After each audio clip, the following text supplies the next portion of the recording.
Hello, folks. Welcome to our weekly webinar, where today we will be talking about weather and weather disruptions and its impacts on the mining sector, and discussing both vulnerabilities as well as potential opportunities of knowing about these disruptions and being able to do something about them. First to begin, I'd like to introduce our amazing guest who will be here today, who knows all about mining and related disruptions. Karen Chovan is a professional engineer and a master in science, and she is the CEO and founder of Enviro Integration Strategies, where they do work on mining waste and the risks associated with those wastes or tailings. She is the lead for the CIM Tailings Working Group, and she's a regular contributor to a bunch of postgraduate professional development programs within the field of mining. And hello, many of y'all already know me. I am the CEO and co-founder of Planet AI, and I'm an Earth System scientist, former fellow at the US Department of Energy, and formerly a professor in Canada at the University of Victoria. Now I am taking the research from or taking information from the research world to the real world to help folks in different industries make good decisions about what is to come in the future. So today, in terms of speaking about the mining sector, what we're going to be covering is, first of all, the growing weather vulnerability in mining, specifically related to rainfall and water availability. Then we'll speak a bit about failures and risk scenarios and provide some real world examples. And then finally, we'll look at the long range forecast, particularly for some areas in the world where it looks like over the next few months we could see some vulnerability. So I will be highlighting those. So at this point, I'm just going to let Karen take it away. Welcome, Yeah, Karen. thanks, Hansi. We've had a lot of fluctuation in our weather around the world of recent times, and we're seeing more and more upsets to operating conditions and risks to our infrastructure, and in particular in my world, related to the waste management aspects. It's a fairly critical aspect that we need to look at. So let's just dig in to the next slide. So we're introducing risks to worker health and safety. We're looking at operating equipment, potential damages. We have a lot more costs associated with water management, of course, all kinds of delays, disruptions, and shutdowns for both operations and supply chains when we have weather incidents. And failures are a massive risk for all mining operations because if we have those failures, we have significant environmental impacts, financial losses, loss of life, and more, as we've seen with some of the cases that have come out in the last 10 years. Let's move forward. So let's talk a little bit about the drought side first. In terms of water supply, obviously a lot of processing requires water. So as well as dust management and maintaining some stability in our processes. So we do have risks to that or processing, dust suppression, cooling, and site rehabilitation. We also have increased costs associated with sourcing clean water and handling materials. So we're looking at deeper aquifers where we're trying to pump material or water from. We may be using saline sources that are requiring a lot more extensive treatment processes to use that water. We're looking at water recovery methodologies, both in processing as well as in waste management, and with drier materials being handled for those waste materials. So that increases costs on all fronts. We have stresses on the operating performance of equipment in high heat conditions, and more and more we're having issues with competing demands for water. conflicts with nearby communities and other water users. Can we go to the next one? And then related to the heat. So there can be a lot of stress on workers working in high heat conditions, dehydration. There are a lot of threats with wildfires, and then a lot more dust and airborne particulates and potential impacts to the environment, as well as that growth for reclamation, where we're trying to establish new growth or maintain the biodiversity within the site perimeter. So those are things associated with the heat.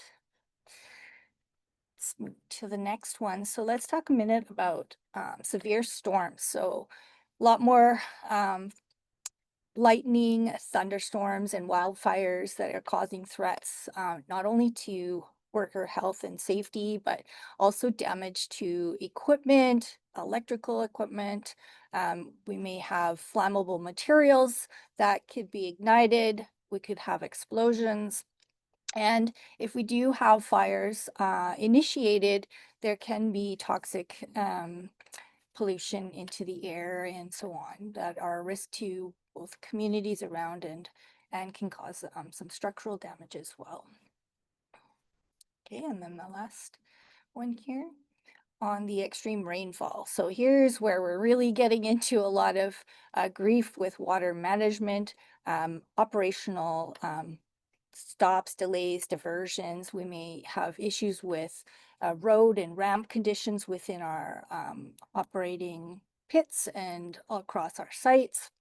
We can have delays just to have to pump out excess water and more costly systems for maintaining drainage, storage of water, and treatment, because we can't just release all of this water to the environment typically. We need to actually treat it before that's possible.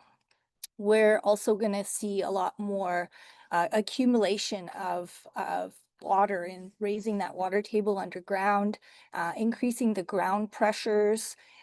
We can have this causing potential destabilization of different structures. So pit walls can be at risk.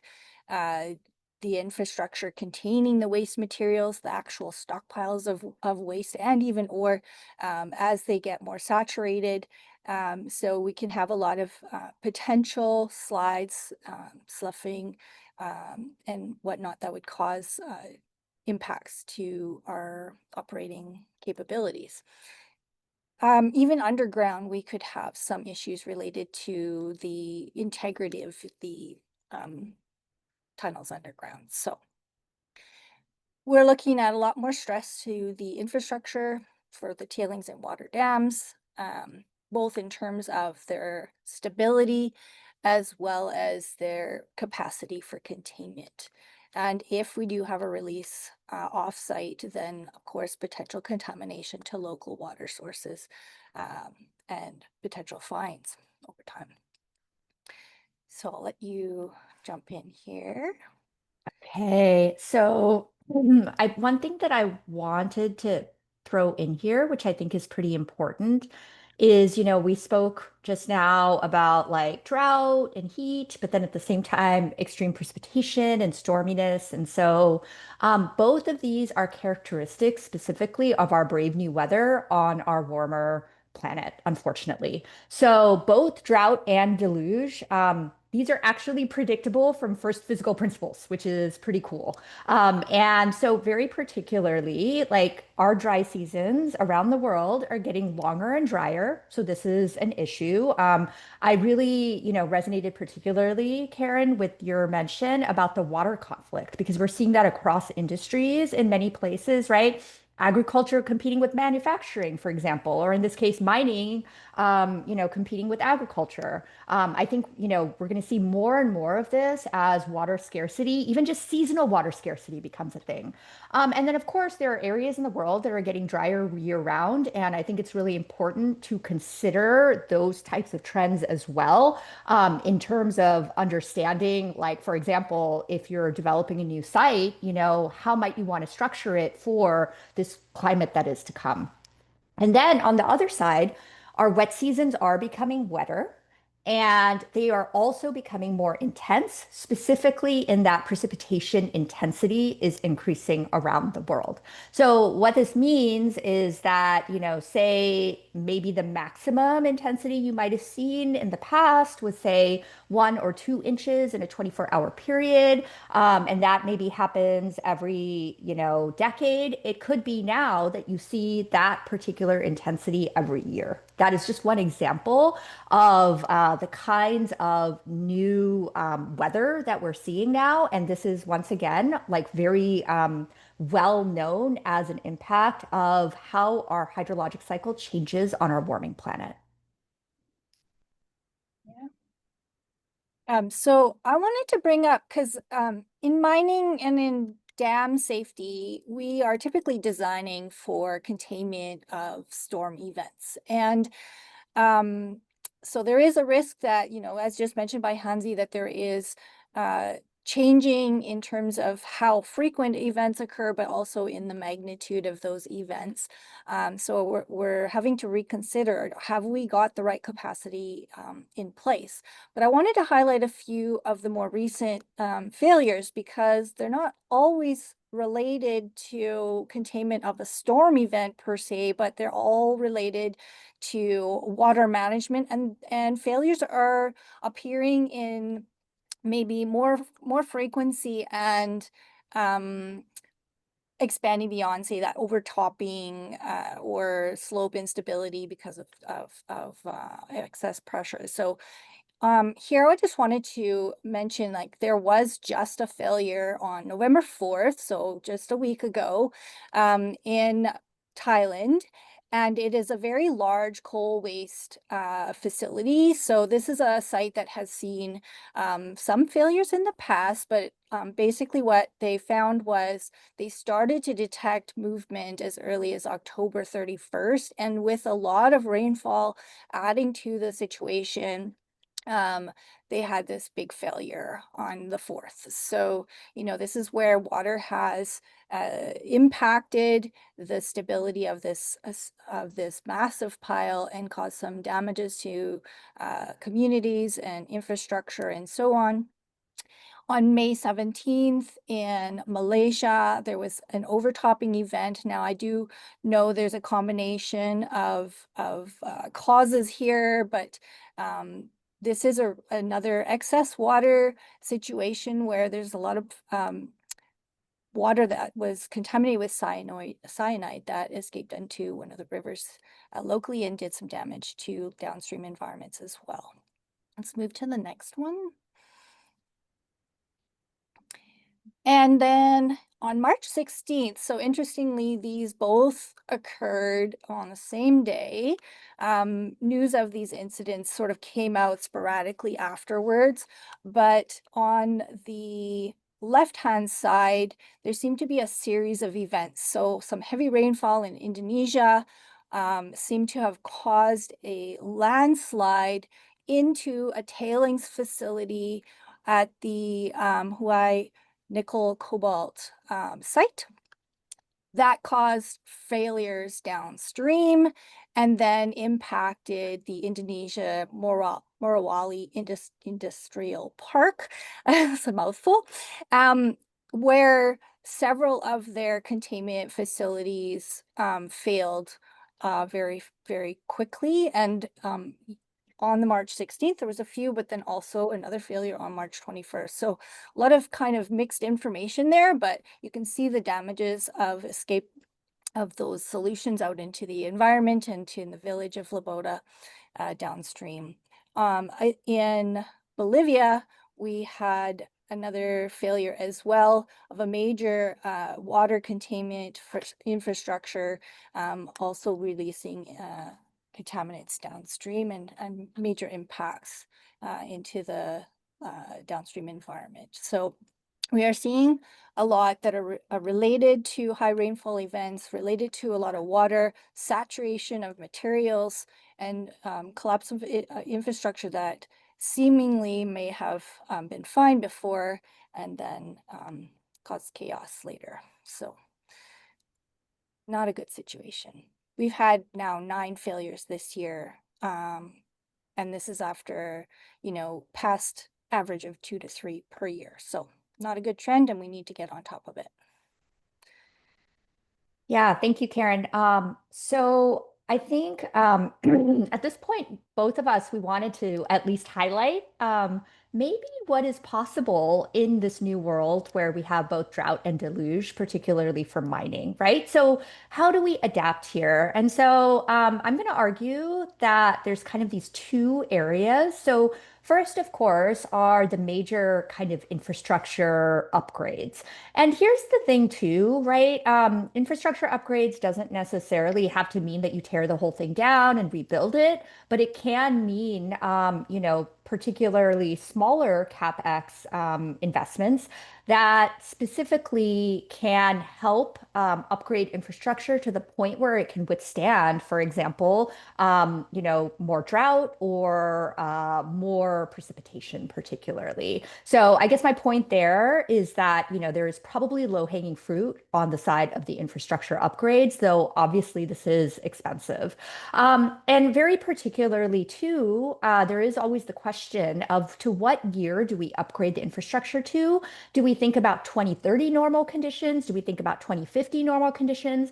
I would argue that given that we expect these facilities to last for a long time, yeah, okay, Karen's nodding, good. Yeah. Yeah. Yeah, we should be adapting to 2050. And the reason why I say 2050 and not 2100 is because 2100 there's more uncertainty, whereas 2050, relatively we know sort of like the kind of what the climate will look like in 2050.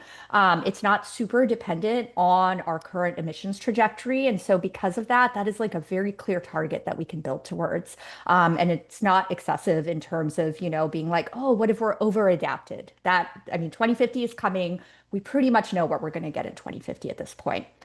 The Yeah, and second thing Hamdi, I'll too, just yeah, can I just interrupt for a second? Because I think this is really critical to mention that you have the capability to help predict what a PMP event might look like, a probable maximum precipitation event for those who don't know what a PMP is, but to help project what that might be for different regions, yep. to help and understand like what volume should we be able to handle in those future outlooks. Yeah, absolutely. And of course, here's the thing, right? There's always some uncertainty, but these are sort of the bands that we give you, and we can say, okay, this is like the range that we expect, say for a 1 in 100 year event and, in 2050. And I mean, it makes sense that if you have a, facility that you expect to last for a long time, that these are the kinds of bounds that you are planning towards and you're building for. So yeah, none of this is like magical. It's just all science and we can do it. We can get you some of this information if that is of interest. The other thing too is that, for on a day-to-day, week-to-week, month-to-month basis, we can adjust our operations for the weather. So, I mean, the biggest thing that we often see, specifically when it comes to flooding and landslides, is that in the forecast, we could see, weeks and months ahead that there was going to be, like heavier than usual rainfall, for many subsequent weeks and months. And it's evident in the forecast, and that would be a time where maybe, it's time to empty reservoirs and really keep an eye on that water management. And sometimes when that doesn't happen, then we end up getting these tragedies like these landslides, these dam, overflows, or even breakage, etc. So I Yeah. really think that there's, yeah, a lot of kind of operational adjustments that can be made, on these kind of shorter time horizons to really help adapt to this new climate reality. Yeah, I think also even just knowing things are coming, maybe that's the time that you do some practice simulations at the site to do some emergency preparedness. What happens if we get this event? So I think it's really critical to have that outlook to know it's coming. So Yep. Yep. So finally, as promised, I want to turn a bit to the long range weather outlook, specific to regions on our planet right now that are seeing some extremes and where there's a lot of mining activity. So, just really quickly, how does long range weather forecasting work? So, long range weather forecasting is done not with an atmosphere model like your 14-day weather forecast, but it's done with an Earth system model, which is much more comprehensive. The atmosphere sort of forgets where it started from in 2 weeks, which is why, your normal weather model only has about 14 days of predictability. Whereas when we have these Earth system models, we can get much longer time horizons of predictability. It's really critical to remember we're not getting day-to-day predictability, but we're getting week to week, month to month, season to season. And one thing that we really focus on also is these kind of windows of opportunity where things become actually like very predictable, weeks and months into the future. And this is where we really like to focus because we say, like, hey, we have high confidence that these are the patterns we're going to see, and you should be prepared. So, having said that, I'm going to start first of all with some really interesting, kind of heavy or higher than usual precipitation expected at Minas Gerais. Hopefully, I said that right. In Brazil. So there's a ton of mining that goes on here, including iron, manganese, gold, other precious metals.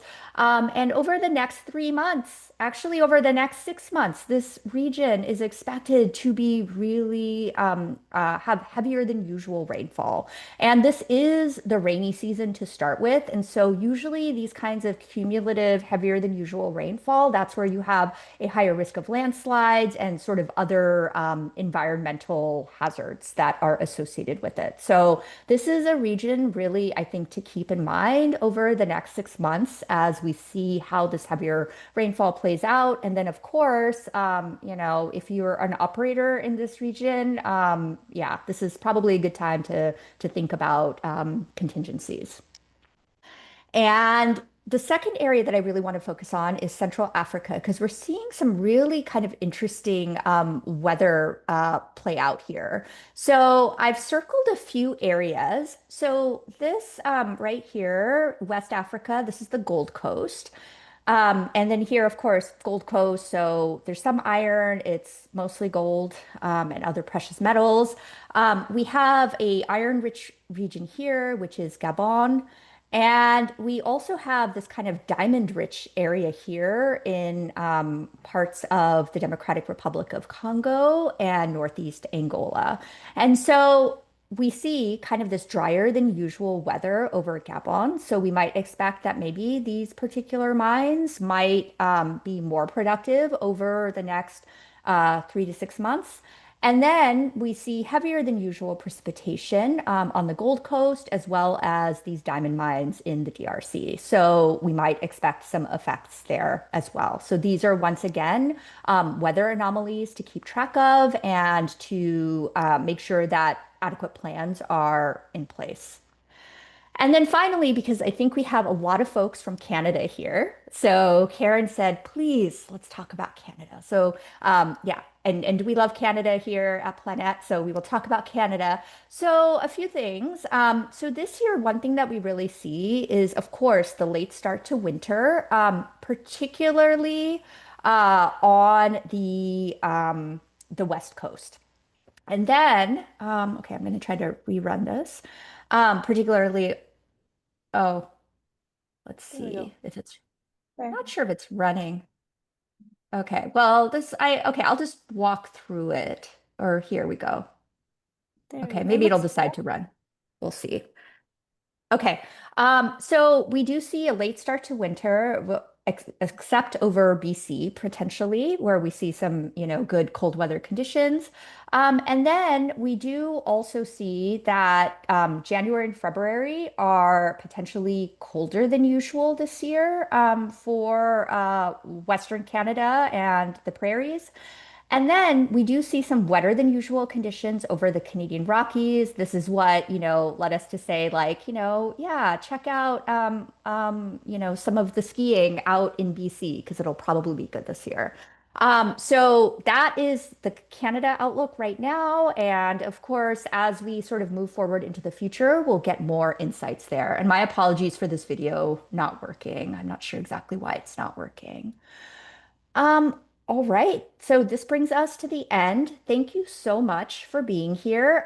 We will take questions for the next few minutes. And I'd love to invite you to our next week's webinar, where we'll be doing a comprehensive global look at the winter to spring and spring weather outlook, the outlook over the next 6 months, and what it means for your industries and your portfolios.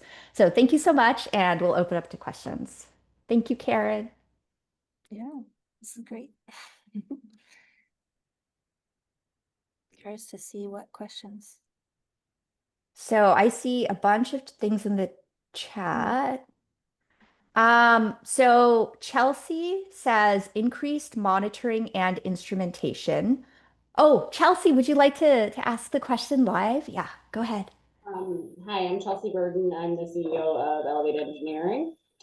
I have some experience outside of productivity with being on site during mines, where like my main concern wouldn't just be productivity, but how many people are on the mine when all these weather events are occurring. I did slope stability in the oil sands in Alberta, and around spring melt. It was There was a lot of movement on all of our dam structures and our slope walls as well, our pit walls. So outside of productivity, are we considering how safe everything's going to be in the mine, right? So if people are in the mines and we're having a lot of movement, if we have that spring melt type situation for multiple day scenarios where we have climate cycling, and that's occurring, 12 times a year instead of one time a year, then how safe Mm. are the people on site? And I think the mines that I've been at before have like pretty much switched to automated, but how are we predicting the loss of life progressing due to all these weather events?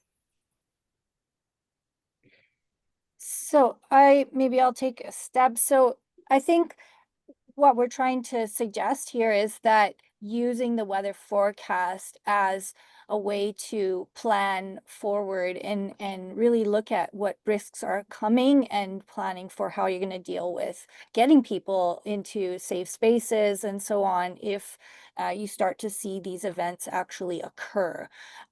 So part of it is knowing what's coming from the forecast, but then monitoring to see that changing condition as it's approaching, and having some possible triggers in place when to know to move people out. That would include using some of the data from your instrumentation on these slopes and pit walls and things like that, where you might be seeing increasing pressures or anything kind of moving, if that is the case.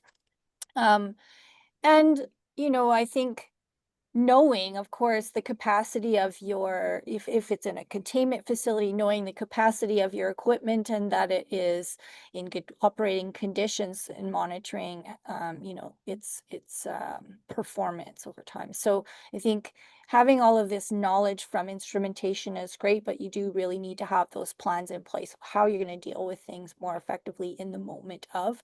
And we can only really do that if we know kind of when things are coming as well. So Yeah. Yeah, just to kind of build on that too, Chelsea, I don't think it's a matter of or. I think it's a matter of and, right? Like we need both. Like we need that real-time monitoring. But then we also, need to understand like what is coming. And I will say, um, in Canada, we can do temperature pretty well. Precipitation specifically away from kind of the Pacific coast can be a little bit more challenging, particularly for long range weather. However, in the tropics where we see all of those failures, that precipitation, we saw it coming from a mile away. Like we literally, you can see it months ahead that, it's like, wow, months and months and months of heavier than usual rainfall, right? Why aren't people using these? And I mean, really, I think that we could be sort of like saving so much money and saving lives, making these facilities more robust, right? I mean, we see that whenever these kind of, tragedies happen, that yeah, there is like price volatility that happens in global markets. And so, I mean, these ripple effects, they're huge. And I think there's just so much more that we can do around the world. And, it's a matter of and. Like we need the monitoring and we really need like to know what the future is going to bring us so that people can be prepared for this, brave new world that we have created. Yeah. Yeah, Hansi, I just wanted to mention that, well, me and Karen talk offline about this stuff, but the GISTM, I'm not sure about iCold, but risk assessments right now are looking at a worst day scenario where it's like predicts one bad day of weather. And I'm looking for people interested in putting together a publishing on what if you predict multiple days, where right now the GISTM risk classification doesn't even project what would happen if that weather didn't dissipate. It looks at one single day, right? So if you're looking at what we're calling the act of God storms, where the 1 in 100 year storm is occurring for a long period of time, I think our risk assessments that exist in these tropic areas aren't conservative enough, even if they are following the GISTM standard or the ICOL standards right now, because climate change isn't really inclusive into those processes yet. So if anybody's interested in this stuff, then I'm hopefully getting some funding to put together a publishing on this.